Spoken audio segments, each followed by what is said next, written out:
नमो अरिहन्ताणं नमो सिद्धाणं नमो आयर्याणं नमो उवज्झायाणं नमो लोये सव्वसाहुणम् एसो पञ्चणमुक्कारो सव्वपावपणासनो मङ्गलाणं च सव्वेसिं पडमं हवै मङ्गलम् ॐ नमो अरिहन्ताणम्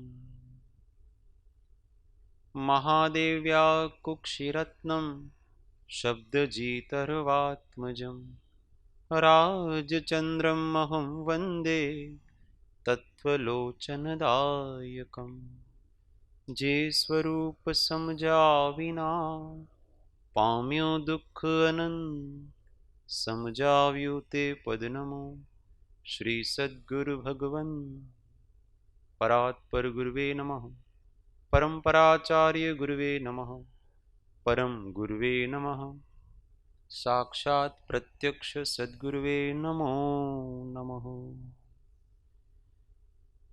अनंत अनंत भाव भेद थी भरेली भली अनंत अनंत नय निक्षेपे व्याख्यानी छे सकल जगत हित कारिणी हारिणी मोह तारिणी भवाब्धि मोक्ष चारिणी प्रमाणी छे उपमा आप्यानी जेने तमारा खवीते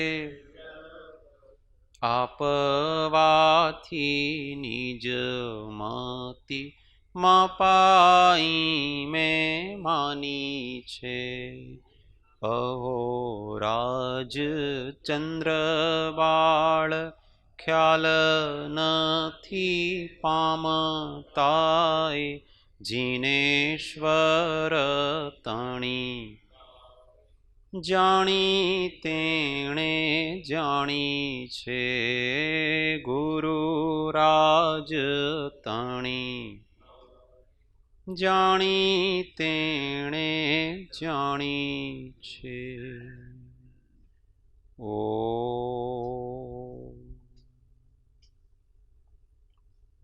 जय सद्गुरु।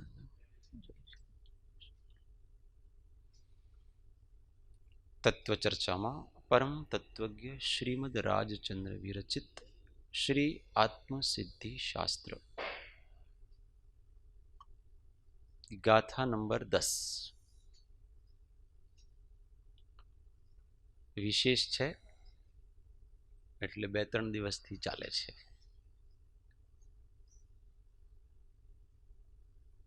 सौ साथे आत्मज्ञान समदर्शिता विचरे उदय प्रयो अपूर्व वाणी परमश्रुत सद्गुरु लक्षण योग्य अपूर्व वाणी परमश्रुत सद्गुरु लक्षण योग। सद्गुरु के लक्षण बताए। पहला आत्मज्ञान। क्या व्याख्या करी थी आत्मज्ञान की? बोलो भाई। जो ज्ञान स्वरूप के प्रति निष्ठावान है वो आत्मज्ञान। समदर्शिता की क्या व्याख्या की थी? जो किसी भी पर पदार्थ में इष्ट अनिष्टपना न करके राग द्वेष से रहित रहता है वो समदर्शी। विचरे उदय प्रयोग क्या बताया था?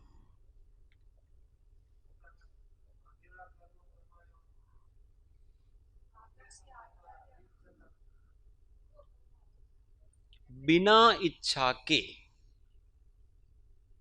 पूर्व कर्मोदयवश जिनके मन वचन काय की प्रवृत्ति है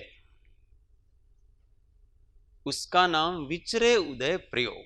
फिर से, बिना इच्छा के, बोलो, बिना इच्छा के पूर्व कर्म के उदय के वश जिनकी मन वचन काय की प्रवृत्ति है, उसका नाम विचरे उदय प्रयोग। ख्याल आ गया? अब यहां बिना इच्छा, वो सबसे महत्व की बात है, क्योंकि मन वचन काय के योग है ना, ये पुद्गल हैं, ये परद्रव्य हैं, उनका परिणमन है वो जीव के हाथ में नहीं है। जीव के हाथ में क्या है? उपयोग, उसके भाव। तो पूर्व अघाती कर्म, पूर्व किए अघाती अथवा कोई भी कर्म प्रकार, पर अंदर से वैसा करने की इच्छा नहीं है और बलात् काय करता है, बलात् वचन करता है, बलात् मन करता है, इसका नाम विचरे उदय प्रयोग। इच्छा से नहीं हो रहा है कुछ भी। फिर अगला है अपूर्व वाणी। अपूर्व का अर्थ होता है पूर्व में नहीं, ऐसा अपूर्व।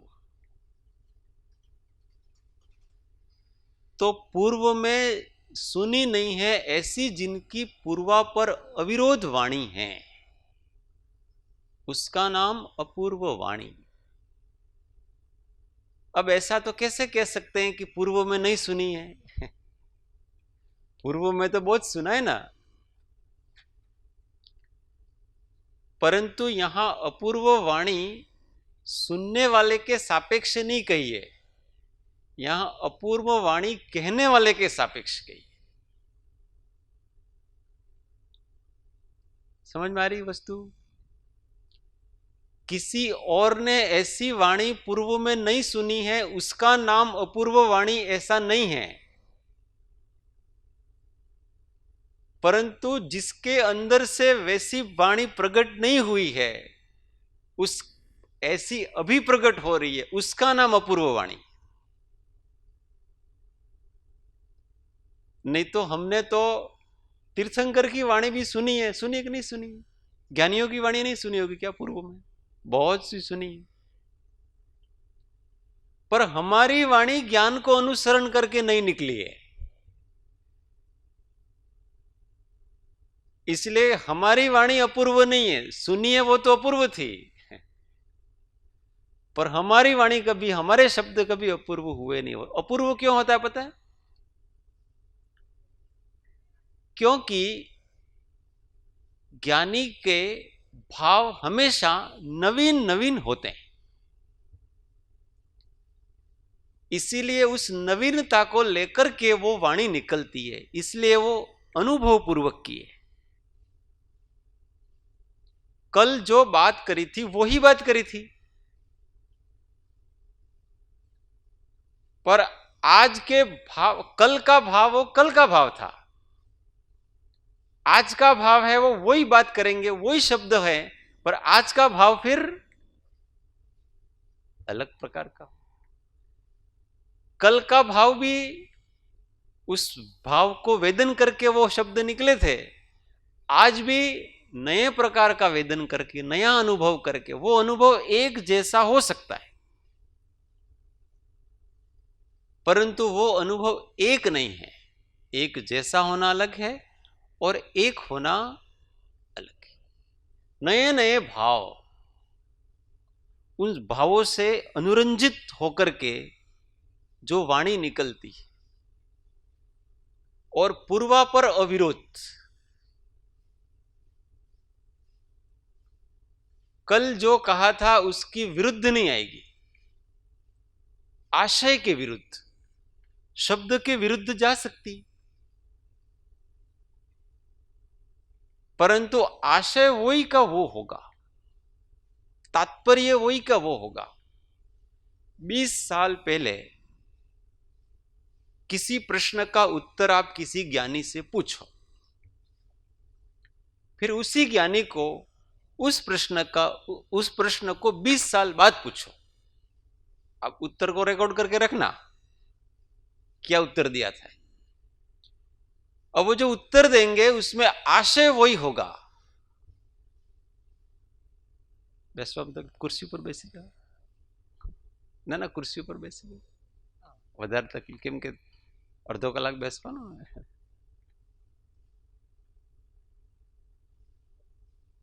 तो 20 साल बाद भी आशय वही का वो होगा, शब्द बदल जाएंगे आपके। इसका नाम अपूर्व वाणी कहलाती है। क्यों? क्योंकि वो वाणी निश्चय से आई हुई है, निर्णय से आई हुई है, स्थिरता से आई हुई है, बदलता नहीं है कुछ। व्यवहार बदल जाएगा, शब्द बदल जाएंगे, बाहर की परिस्थिति बदल जाएगी, मन वचन काय की प्रवृत्ति बदल जाएगी, आशय नहीं बदलेगा।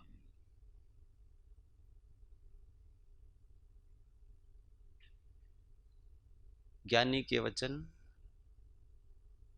कभी ऐसे नहीं होंगे। कभी तो उन्होंने कहा कि राग है वो बंधन का कारण है, और 20 साल बाद पूछोगे तो अब वो खुद रागी हो गया ना, इसलिए वो ऐसा नहीं कहेगा। राग है वो कभी कभी मुक्ति का कारण भी होता है, ऐसा नहीं कहेगा। वो हो सकता है कि उसके व्यक्तित्व में राग आ गया हो, परंतु उसकी दृष्टि में राग नहीं आया है, मार्ग का प्ररूपण वैसा के वैसा है, इसका नाम ज्ञानी। भावों में उतार चढ़ाव आता है, नहीं आता ऐसा नहीं है, पर प्ररूपणा में ढीलापन नहीं। कभी कभी अपनी चर्या में ढीलापन आ जाता है, परंतु वाणी में वही प्रखरता रहेगी, क्योंकि मार्ग अपने व्यक्तित्व के सापेक्ष नहीं चलता है, मार्ग तो शाश्वत चलता है। किसी समय हमारा बहुत दृढ़ वैराग था तो बड़ी ऊंची ऊंची बातें कर रहे थे, और आपका खुद का वैराग कम पड़ गया, अब आप ढीली ढीली बातें कर दो ना। આપણે તો થોડો પરિવાર સાથે પણ બનાવીને રાખવાનું, ક્યારેક કોણ કામ આવે કઈ ખબર પડે નહીં। पहले तो ऐसा बोलता था, असंग हो करके जियो, इस दुनिया में कोई किसी का नहीं, सब संयोग वियोग है, इसलिए सहज होकर के जियो, किसी की आशा मत रखो। अब बुढ़ापा आया, लोगों की आवश्यकता पड़ी, सेवा करने वालों की आवश्यकता पड़ी, परिवार वालों की आवश्यकता है, अब ढीला पड़ गया ना छे ने थोड़ो બધા સાથે બનાવીને રાખવાનો, ये ढीला पड़ा व्यक्ति। तो सिद्धांत तो वही का वो है, सिद्धांत में कोई फेरफार नहीं, वाणी की प्रखरता वही की वो रहेगी आपकी। अगर वो ज्ञानी है तो इतना है कि पहले जैसा मेरा वैराग था वैसा आज नहीं रहा, परंतु इसका अर्थ ये नहीं है कि राग उपादेय हो गया। इसका अर्थ तो ये नहीं है ना, मेरे व्यक्तित्व में गिरावट आई है, मार्ग में गिरावट नहीं है, मार्ग में दोष नहीं है। मार्ग तो स्वयं शुद्धस्य मार्गस्य, जो मार्ग को स्वयं में शुद्ध है। तो इसका नाम अपूर्व वाणी कहलाता है। ऐसी ज्ञानी की मतलब गुरु की वाणी होती है, वो अपूर्व हो जाती। और इसलिए तो उपदेशक का स्थान कौन सा रखा? छठा और 13वां। 13वें में तो परिपूर्ण वितरागता है, इसलिए उसके शब्द ढीले पड़ेंगे ही नहीं। वस्तु का स्वरूप जैसा है वैसा ही बताएगा, आपको अच्छा लगे कि आपको अच्छा नहीं लगे। उनको सुनने वाले की कोई अपेक्षा नहीं है, वो तो जैसा वस्तु है वैसी बताएगा कि आ भाई ने जरा थोड़ा लागणी वाला छे ने, એટલે हमने जरा थोड़े लागणी वाला शब्द कहो, ऐसा नहीं कहेंगे, वितराग हो गए। तो वहां तो परिपूर्ण अपूर्वता ही। और छठा गुण स्थान फिर उपदेशक का कहा, वहां पर भी अंत तक जाते जाते भी उनका खुद की चर्या भी कहीं गड़बड़ नहीं होता है। ये 3 काल की अपेक्षा से बात करते वही प्रखरता रहेगी। कोई राग आदि का कुछ पोषण होता नहीं है। अंत तक जाते जाते भी उनके शब्दों में वो दम रहता है कि वो अपने को उपदेश कर सके। एक वृद्धावस्था में कोई साधु है ना, मुनि, सच्चे साधु की बात कर रहे हैं, यथार्थ साधु जो होते हैं उनकी बात कर रहे हैं। हाँ हाँ, अनुभव वाणी। और वो स्वयं भी अभी कड़क हैं। जो कड़क होता है ना वो कड़क बोल सकता है, ढीला पड़ जाता है ना उसके शब्दों में थोड़ा बहुत ढीलापन आ जाता है। तो मुनिचर्या तो अंत तक कड़क ही रहती है जो वास्तविक रूप से पालन करते हैं। अंत तक वो एक ही बात कहेंगे, एक ही सिद्धांत कहेंगे, एक ही बात है उनकी।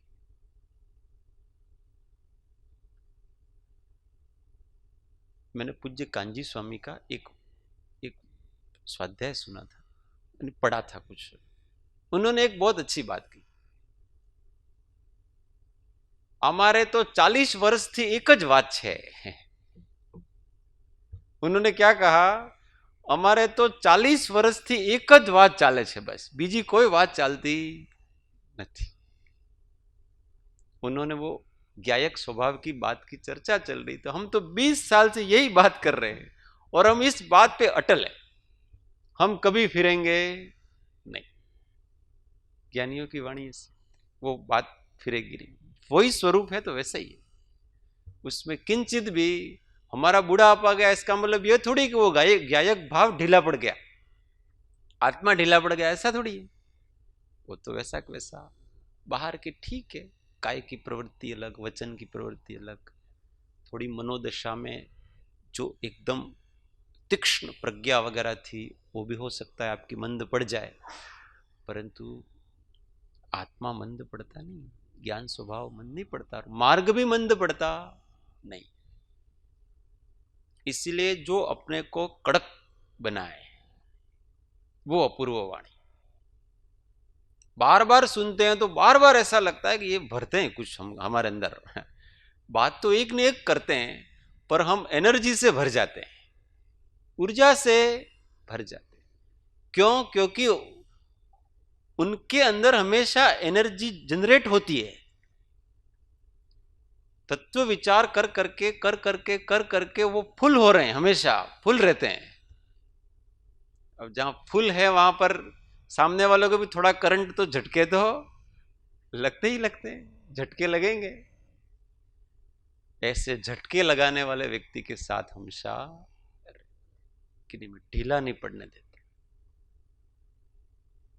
थोड़े कड़क रहो भाई, इसमें क्या हो गया। इष्ट वियोग, अनिष्ट का संयोग और भावों का तारतम्य चलता रहता है।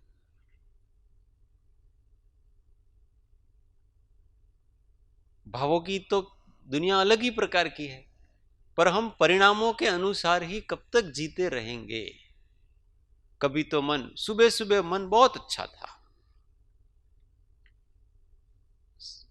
બપોરમાં જમી લઈએ ને એટલે બધું મડિયા મેટ થઈ જાય છે, ढीलू पड़ी जवाय છે। तो ऐसा क्यों खाते हो जिससे ढीला पड़ना है, ढीले पड़ जाए। और कोई नींद आ गई तो आत्मा मर नहीं गया, आत्मा सो नहीं गया। कषाय के उदय के समय भी आत्मा नष्ट नहीं हो गया है, ज्ञान स्वभाव। तो दृष्टि अपनी वहां रहनी चाहिए। एक बार कोई दोष हो गया तो इसका अर्थ ये नहीं बस हवे तो काई नहीं था, आपने तो दोषी थई गया, पड़ी गया।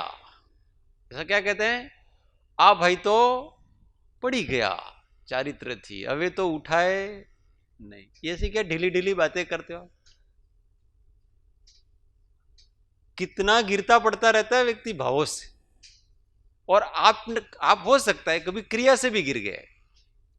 काय से भी गिर गए तो क्या हुआ, फिर उठ नहीं सकते हो ऐसा थोड़ी, वापस उठो, वही कोई भावना वापस करो, थोड़ी दृढ़ता वापस लाओ, इसमें क्या दिक्कत है।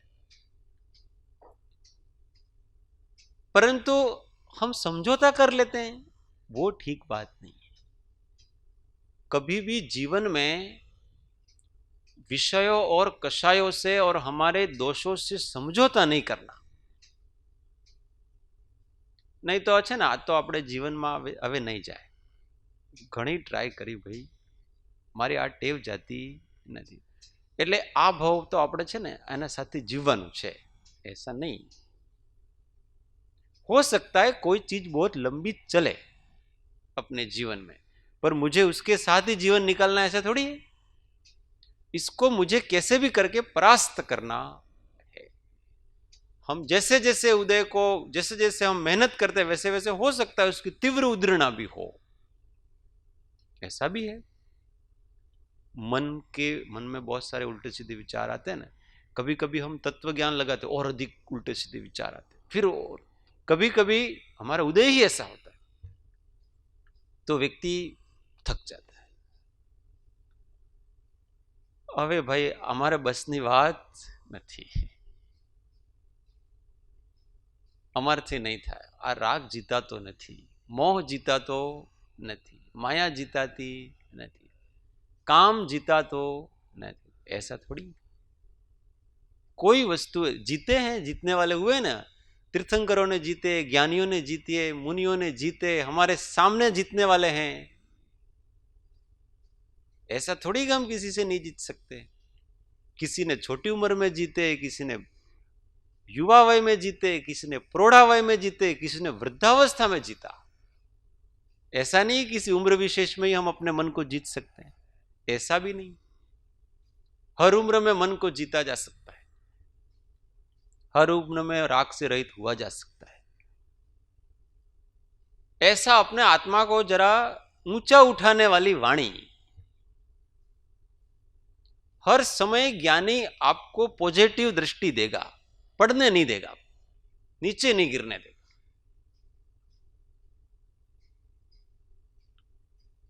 गिरा था वो भूल जाओ, वो कल की बात हो गई, पुरानी बात होगी बस। जब वापस उस परिस्थिति में, उस प्रसंग में वापस नहीं जाने का। और भविष्य में कभी गिर जाएंगे ये भी भूल जाओ आप, वो उस समय देखा जाएगा ना। जो पर्याय अभी उपस्थिति नहीं हुई है, उन पर्यायों की चिंता काहे को करना। अपने तो अभी उपयोग को ऊर्ध्वगामी बनाना। अभी चाह सकता हूं, मुझे कौन रोक सकता है। अगर मैं जगत के समस्त पदार्थों के प्रति इष्ट अनिष्ट बुद्धि को त्याग दूं, तो उस त्याग को कौन रोक सकता है बताओ। मैं किसी से राग नहीं करूं तो कौन राग करा सकता है। मैं किसी से द्वेष नहीं करूं तो कौन द्वेष करा सकता है। कोई कर सकता है क्या? पर हम करते हैं इसलिए होता है, और हम नहीं करने का संकल्प लेंगे तो नहीं होगा। पर वो उस संकल्प को बार बार बार बार दृढ़ करना पड़ता है। कर्म के उदय का धक्का लगता है कभी, और संकल्प थोड़ा ढीला पड़ता है, तो वापस थोड़े चार्ज होना और वापस संकल्प बढ़ा, ऐसा बार बार बार बार करना पड़ता है। एक दिन मन हमारे वश में आ जाएगा, और जिस दिन मन वश में आ गया, अंदर का अमृत है ना, वो प्रकट होने लगे। उस दिन ज्ञानियों के ऊपर अपने को अहोभाव आता है, क्या ये मिले थे कोई, और मेरे को बार बार बार बार जगह जगह करके उन्होंने मेरे अंदर का अमृत कुंभ है ना, उस अमृत कुंभ को प्रकट किया। कभी कभी होता है बहुत अंदर विषय वासना चल रही होती है, तो ज्ञानियों की वाणी सुहाती नहीं है, कड़वी लगती। તમે જરા અમને ગમે એવું કહો ને, જરા આનંદ આવે, પેલો મજા આવે, મનોરંજન થાય એવો કંઈ કહો ને તમે. તમે તમારો આ વૈરાગ ને ત્યાગ ને સંયમ ને એના જ ઉપર લઈને બેઠા છો.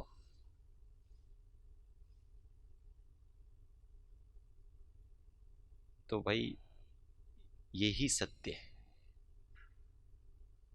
गमे तो आजे, गमे तो काले, गमे तो लाख वर्षे, पण हे जीव तारे आज करिए छूटको. अभी आपको थोड़ा सा आपकी हालत देख करके दया कर दी ना, તમે છે ને થોડું મનોરંજન કરો, તમે તારા કઈ વાંધો નહીં, કશાયો કરો ને વિષયો કરો, ક્રોધ આવી જાય તો કરી લેવાનું તમારે, कहीं इच्छा थी जाए ना वो खोटो करवानी तो कर लेवानी. अब वो ही सर्टिफिकेट लगा देंगे आपको तो फ्री छूट मिल गई. दोष है वैसा ज्ञानी की दृष्टि में, अगर वो दोष नहीं ऐसा हो गया तो इसका मतलब तो छूट. और फिर तो आप निर्भय होकर के चलने लगते हैं अपने. इसलिए ज्ञानी कभी दोष को गुण नहीं बताएंगे. दोष है वो दोष, उसको मानो. आप जीत नहीं सकते हो, वो बात अलग है. ये अपूर्व वाणी कहलाती. लाखों वर्षों बाद भी वही बात निकलेगी, वही आशय निकलेगा, वही रहेगा. बस निर्णय होकर के आया है मामला सब. पूर्वा पर अविरोध.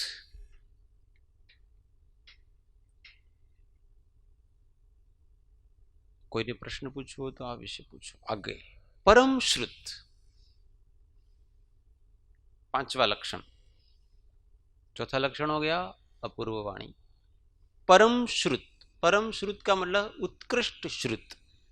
उत्कृष्ट श्रुत का अर्थ होता है जितने प्रकार की विचारधाराएं हैं उन सब विचारधाराओं को सम्यक रूप से जान करके जो विचारधारा मुक्ति की ओर ले जाती है उस विचारधारा को उपादेयभूत बनाना, उसको ग्रहण करना, इसका नाम परम श्रुत कहलाता है.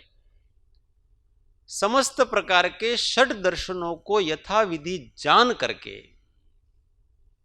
कौन सी दृष्टि से मुक्ति का मार्ग सदता है, उस दृष्टि को जो उपादेयभूत करता है उसका नाम परम श्रुत कहलाता. जिसके अंदर परम श्रुत होता है वो सब जानते हैं. सारे दर्शन 363 मतों के आशयों को वो जानते हैं, इसलिए उनको उत्कृष्ट श्रुत वर्तता है.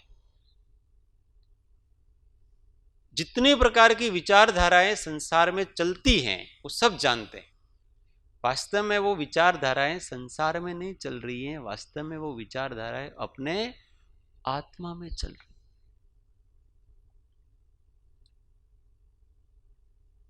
जैन, बौद्ध, सांख्य, वैशेषिक, न्याय, योग, ये कोई बाहर नहीं हो रहा है. ये सब दर्शन कहां चल रहे हैं? अंदर चल रहे हैं.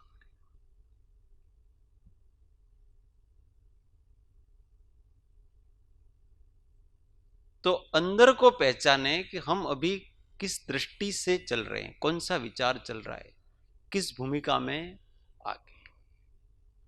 तो उन सब का फिर वो बैलेंस करता है.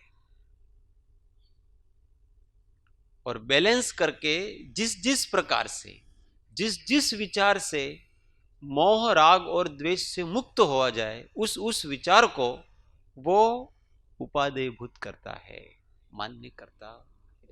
उसका नाम परम श्रुत.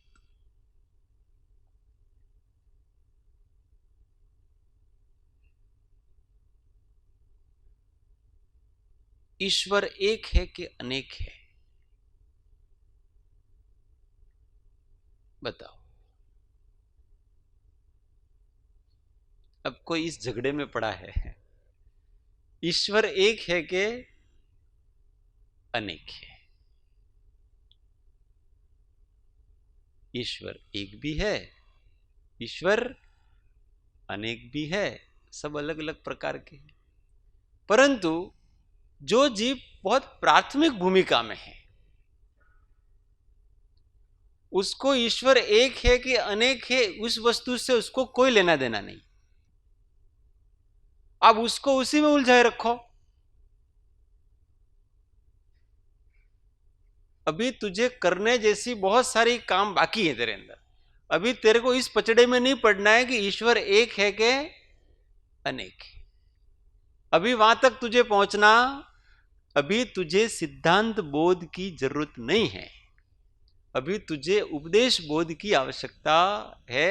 जब तक उपदेश बोध परिपक्व नहीं हो जाता है, जब तक तेरे अंदर निराग्रहीपना नहीं आ जाता है। अब कल को ऐसा सिद्ध हुआ कि ईश्वर अनेक है, तूने ऐसा मान रखा था ईश्वर एक है, तो क्या तू इसको मानने को तैयार है कि नहीं? और कल को ऐसा हो गया कि ईश्वर अनेक नहीं, ईश्वर एक है, अगर ऐसा सिद्ध हुआ कल, तो क्या तू सत्य को मानने को तैयार है कि नहीं? ऐसी योग्यता पहले बनाओ, पहले से मान्यताएं मत बनाओ। पहले से सत्य को स्वीकार करने जैसा हृदय बनाओ। नहीं तो आमन तो बचपन थी सांभळता आवीए छीए, ईश्वर एक है, बस हम तो उस पर डटे रहेंगे। अब न्याय से, अनुभव से, तर्क से, सबसे ऐसा कोई सिद्ध करे कि ईश्वर एक नहीं, ईश्वर तो अनेक है, तो आप उसको मानने को तैयार हो?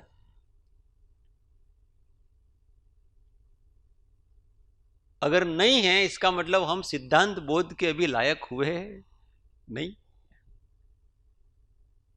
क्योंकि उपदेश बोध का अर्थ ऐसा है कि सिद्धांत बोध को ग्रहण करने जैसा हृदय बनाना।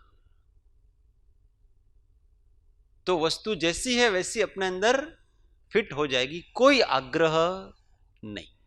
सत्य को ग्रहण करने जैसा हृदय बनाना। प्रभु ने રહેવાનું મન થાય, એવો હૃદય બનાવો મારું, મંદિર કહેવાનું મન થાય, એવો હૃદય બનાવો। यहाँ तो एक छोटी सी रूढ़ी चली आई है ना, उसको छोड़ना है, उसको भी नहीं छोड़ पा रहा व्यक्ति। सिद्ध हो गया कि ये तुम जो क्रिया कर रहे हो उस क्रिया में कोई तत्व नहीं है, तो આટલા વર્ષોથી ચાલી આવે છે ને, એટલે એકદમ કેવી રીતે છે, રૂઢીથી પણ પાળીશું। મોટા મોટા પુરુષોએ પાળી હતી, उनको पता ही नहीं था इसलिए पालते थे। आज तो सिद्ध हो गया है कि इस चीज में कोई तत्व ही नहीं है, आपके कोई तत्व ही नहीं है, कोई सार ही नहीं है, कोई धर्म ही नहीं है, काहे को पाल रहे हो इसको? राग हो गया ना, आसक्ति हो गया। उधर लिखा है एक सामान्य रूढ़ी नो, वो क्या लिखा है, तो विराट एवा ऐसा लिखा है वो महाभारत जेवो मार्ग। नरसिंह भाई तमे देखा है? हाँ, वांचो ने तमे।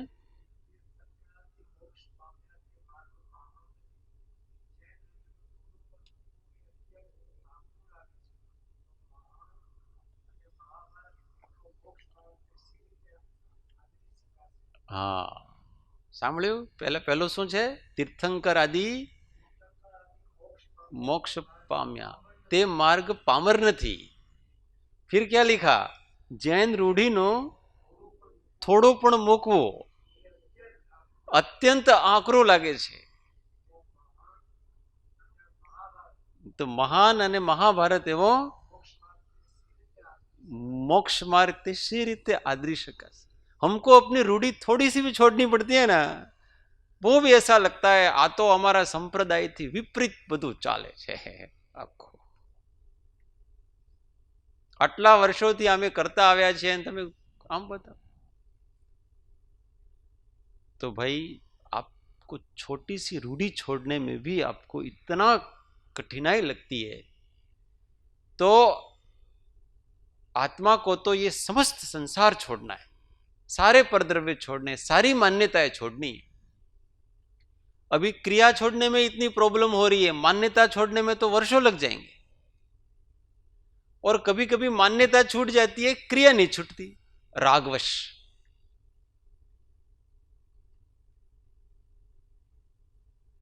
बहुत कठिन काम। वीर पुरुषों का काम होता है कि एक बात समझ गए कि इस बात में कोई तत्व नहीं है, छोड़ो, काहे को लगे रहते उसमें, ना बीजा शू विचार कर से, दूसरों के विचारों से चलोगे, दूसरों के आशय से चलोगे कि मोक्ष मार्ग पे नहीं चल सकते। ये परम श्रुत इसका नाम, कि वो सब कुछ जानता है, सारा सार जानता है, सब दर्शनों को जानता है, सारे विचारधाराओं को जानता है, और सब विचारधाराओं को जान करके वो सम्यक विचार का अवलंबन लेता है। किस समय कौन सा विचार योग्य है, कौन से विचार से मेरे आत्मा के राग द्वेष कम होते हैं, वो विचार उपादेयभूत है। कोई भी विचार खोटा नहीं है, सब विचार अच्छे हैं।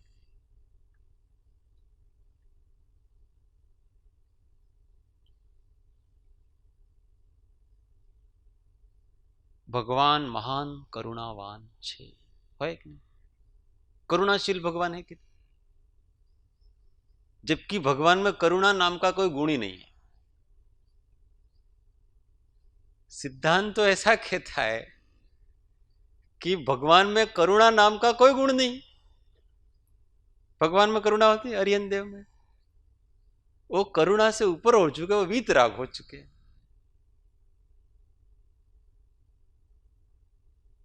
तो अब कोई ऐसा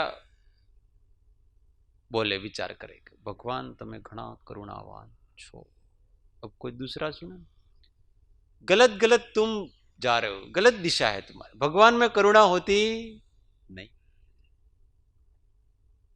तो भाई ऐसा एकांत नहीं, जिस समय आपको अपने स्वरूप में स्थिर नहीं रह पाते हो, उस समय आपको किसी के आश्रय की आवश्यकता है, और उनका जब आश्रय लेते हैं, उनकी वाणी का आश्रय लेते हैं, उनके व्यक्तित्व का आश्रय लेते हैं, तो हमारे अंदर आत्म जागृति आती है, अप्रमाद आता है, हमारी दशा ऊंची जाती है। तो वो उन्होंने तो कोई करुणा नहीं की, उन्होंने कोई करुणा की, आशीर्वाद दिया कुछ नहीं दिया, परंतु आपके ऐसे अपने आप शब्द निकल जाते हैं कि मैं आपके आश्रय से मेरा सब कुछ हुआ। उस भूमिका में वो ही विचार योग्य है, दूसरा विचार योग्य नहीं।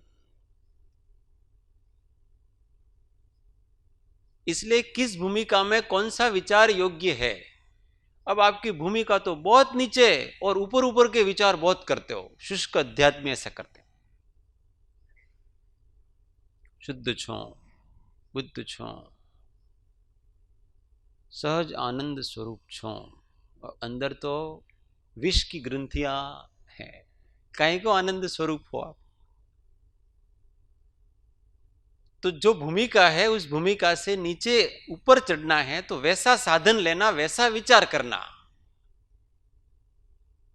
अब संसार में मेरे को कौन बचाएगा, एक देव शास्त्र गुरु की शरण। देव शास्त्र गुरु भी कुछ नहीं है, सब परद्रव्य हैं, मेरा तो आत्मा से ही मैं। अरे भाई तू इतना अभी परेशान है कि तेरे को पाप से छूटना है। जब हमारे ऊपर पाप बहुत अटैक करता है ना, क्लेश, संक्लेश, अर्थ ध्यान, रौद्र ध्यान, ये जब अटैक करते हैं ना, उस समय बहुत ऊंचे विचार कार्यकारी नहीं होते, उस समय मध्यम प्रकार के विचार कार्यकारी होते हैं। तो उस समय गुरु का शरण लिया जाता है, धर्म की शरण। आपको थोड़ा अपने ईगो को कम करना होगा, मंद कषाय तब होती है, नहीं तो और ईगो बढ़ेगा आपके। मैं तो सहज ज्ञाता दृष्टा, थोड़ी देर में फिर ढीला पड़ जाता है, फिर सहज ज्ञाता दृष्टा, फिर तेरे ज्ञाता दृष्टा वाले विचार की योग्यता ही नहीं है अभी, वो केवल तेरे दृष्टि में रख, वो सही बात है, गलत बात नहीं है, पर अभी तुझे भक्ति की जरूरत है, अभी तुझे नतमस्तक होने की जरूरत है। अभी तो तुझे ऐसा मानने की जरूरत है कि मेरे सब कुछ आप ही हो। अभी तो मुझे आप और मैं अलग अलग हूं ऐसा विचार करने की भी मुझे कोई जरूरत नहीं है। मैं और आप एक ही हैं, ऐसी ऐक्यता स्थापित करने की आवश्यकता अभी तो है। क्योंकि दोष निकालने ना अंदर से, फिर वो जो अनेकता है, आपकी पृथकपना है, वो तो जितना जितना उस तत्व के नजदीक जाएंगे ऑटोमेटिक आ जाएगी। वो कोई बांधेंगे थोड़े, आपके अंदर थोड़ी संभालेंगे, कोई किसी के अंदर नहीं समाता है। परंतु वो जो अहंकार, वो जो कषाय आदि निकालनी थी, इसलिए फिर उनकी आज्ञा ही का ही आराधन, वही सत्य है, वही एक है, उनके जैसा ही मुझे तो होना है। ऐसा ये परम श्रुत है, ये यहां से आता है सब चीजें। किस समय किस भूमिका में कौन सा है तो उसको कौन सा उपदेश देना, अथवा मैं कौन सी भूमिका में हूं तो मेरे को कौन कौन से विचार कार्यकारी हैं, ये सब चीजें परम श्रुत के अंतर्गत आती हैं। ज्ञानी ऐसे होते हैं। आप कृपाणु देव को देखना, पत्रों में सबको अलग अलग प्रकार से उन्होंने उस भूमिका के अनुसार साधना की। अब वो जब सौभाग्य भाई ऐसा लिखते हैं ना, ईश्वर इच्छा ऐसा लिखते हैं कि भगवान की कृपा वगैरह, तो उन्होंने लिखा है तमे जे भूमिका में छो त्या ईश्वर इच्छा इत्यादि भाव कार्यकारी छे। अमाने तो कोई ईश्वर इच्छा नहीं, कोई कार्य ईश्वर इच्छा वालों भाव हमारे तो कोई कार्यकारी नहीं, भूमिका से ऊपर उठ चुके। उनको कहा कि तुम भले मानो कि भगवान भला करेगा, ऐसा भले मानो, कोई दिक्कत नहीं, क्योंकि तुम उसी भूमिका में हो। और हम इस समय अगर तुमको उस भगवान का भरोसा भी छीन लेंगे ना, उस समय उस व्यक्ति को जब ऐसा कहा ना, कोई व्यक्ति है सब तरफ से घिरा हुआ है और सब ने साथ छोड़ दिया, पैसों ने भी साथ छोड़ दिया, किस्मत ने भी साथ छोड़ दिया, परिजनों ने भी साथ छोड़ दिया, पाप का जबरदस्त उदय आया। ऐसे समय में आप उनको अब तो भगवान ज अमारो भरोसो छे, भगवान ये भगवान शू करिए। अब ऐसे समय में आप उसको ऐसा तत्व ज्ञान है, भगवान कुछ नहीं करते हैं, तो क्यों भगवान को हाथ जोड़ता है फालतू में? तुम्हारे कर्म ही सब कुछ है, इसलिए तू भगवान भगवान करना छोड़ दे। अब वो उसको किसी का अवलंबन चाहिए, डाली पकड़नी पड़ती है उसको, जब गिरता है ना कोई डाली पकड़नी है उसको, तो उस समय उसके लिए वो सुखकारी है, साताकारी है। अब उसको उस समय छुड़वा दोगे ना उस चीज को, अवलंबन रहित हो जाएगा। उदय तो पाप का चल ही रहा है, इसलिए उस समय कहे कि तू भी भगवान पे भरोसा रख, कोई बात नहीं, अच्छा ही करेंगे, जे थाय ते योग्य मानवामा। बाद में तेरे को ये भगवान भगवान क्या है वो सब समझा देंगे हम, उस समय समझाने की जरूरत नहीं। ऐसी ज्ञानियों की वाणी होती है, अलौकिक चारित्र होता है। तो ये सब सद्गुरुओं के लक्षण है। सद्गुरु ऐसे व्यक्तियों को आगे बढ़ाते हैं, भूमिका के अनुसार आगे बढ़ाते हैं। समस्त द्वादशांगी का ज्ञान है, फिर भी भक्ति आदि को छोड़ते नहीं। जिस समय तत्व ज्ञान उपादेय है उस समय तत्व ज्ञान की बात करेंगे, जिस समय भक्ति आदि की उपादेय है उस समय भक्ति आदि की बात करेंगे। ऐसा परम श्रुत ज्ञानी होते हैं। तो ऐसे गुरुओं के लक्षण जान करके अपने को उनका आश्रय ग्रहण करना चाहिए। ये सब अंतरंग लक्षण, ये सारे लक्षण हैं, वो सम्यक दृष्टि को प्रकट हो जाते हैं। भले उसने मुनिपना नहीं लिया है ना, तो भी ये सारे लक्षण उसके अंदर प्रकट हो जाते। आत्मज्ञान भी प्रकट होगा, बहुत कुछ अंशों में अभ्यंतर समदर्शिता भी प्रकट हो जाएगी।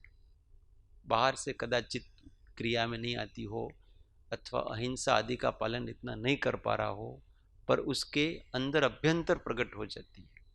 विचरे उदय प्रयोग भी अभ्यंतर प्रकट हो जाता है इसका, ये सब प्रकट हो जाता है।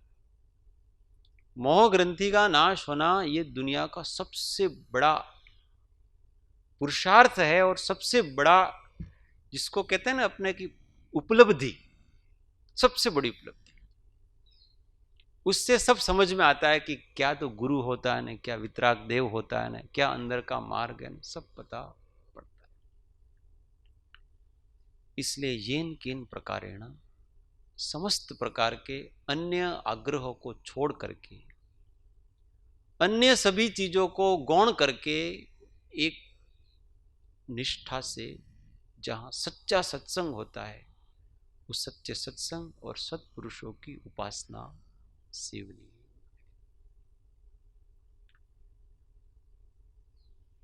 ओ